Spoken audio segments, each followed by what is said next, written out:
Le président Abdel Fattah el-Sisi a reçu aujourd'hui son homologue ouzbek Shavkat Mirziyoyev à l'aéroport international du Caire. Cette visite, qui est la première du président d'Ouzbékistan en Égypte, devra durer 2 jours. Elle ouvrira une nouvelle page dans les relations bilatérales. L'ambassadeur d'Ouzbékistan au Caire a indiqué hier qu'une délégation de haut niveau devra accompagner le président Shavkat Mirziyoyev lors de sa visite. Elle comprend le ministre ouzbek des Affaires étrangères et un groupe d'hommes d'affaires.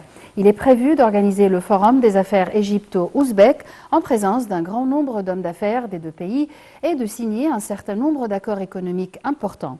Selon l'ambassadeur ouzbek, l'Ouzbékistan attache une grande importance au renforcement de la coopération dans tous les domaines avec l'Égypte. Un navire transportant des aides humanitaires envoyées par les forces navales égyptiennes est arrivé aujourd'hui au port syrien de Latakié avec à son bord des centaines de tonnes d'aide au peuple syrien pour l'aider à faire face aux répercussions du violent séisme qui a frappé la Syrie il y a 2 semaines. Selon le porte-parole de la présidence, le conseiller Ahmad Fahmi, ces aides interviennent suite aux directives du président de la République en signe de solidarité avec la Syrie pour la soutenir à faire face à cette catastrophe.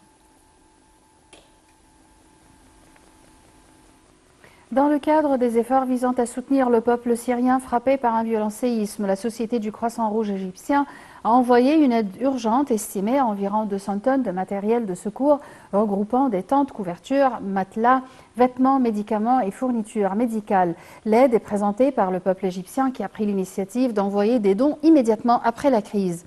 Elle constitue le premier lot d'aide tandis que 2 autres lots en cours de préparation seront envoyés dès que possible. Une coordination est également en cours avec le Croissant Rouge syrien concernant l'aide et le matériel de secours devant être fournis pendant cette période.